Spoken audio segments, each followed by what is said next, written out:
माननीय देशाचे प्रधानमंत्री श्री नरेंद्र मोदीजी यांनी काल सर्व राज्यांच्या मुख्यमंत्र्यांशी चर्चा केली आणि जे काही आखाती देशांमध्ये युद्ध चाललेलं आहे त्याचे सप्लायवर जे परिणाम आहेत त्या संदर्भात ही सगळी चर्चा होती।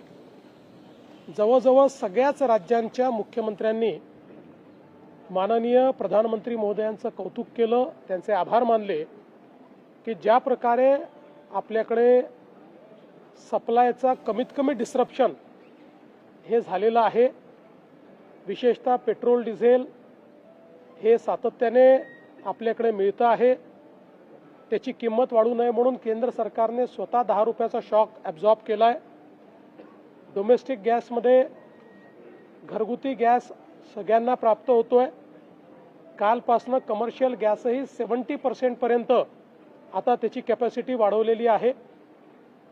त्यामुळे आपल्या आजूबाजूच्या देशांचा विचार करता सगळ्या देशांमध्ये काही ना काही त्या ठिकाणी मोठं डिस्रप्शन झालं आहे, बऱ्याच गोष्टी बंद झाल्या आहेत, त्या भारतामध्ये झाल्या नाहीत।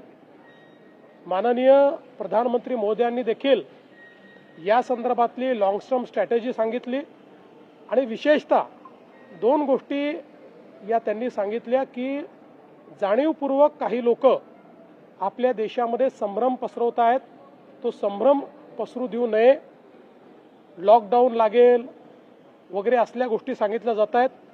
लॉकडाऊन बिलकुल लागणार नाही आहे।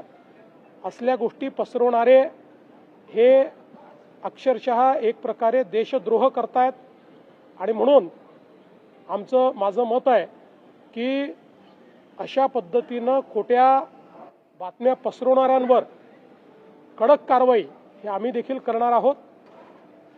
प्रधानमंत्री महोदयांच्या ॲश्युरन्स नंतर मला हा विश्वास आहे की भारताने ही परिस्थिती टॅकल करण्याकरता जे काही उपाययोजना केलेल्या आहेत त्यामुळे आपल्या सर्वांचं जे काही जीवन आहे हे कमीत कमी इफेक्ट होईल अशा पद्धतीनं पुढेही ही सगळी स्ट्रॅटेजी तयार केली आहे।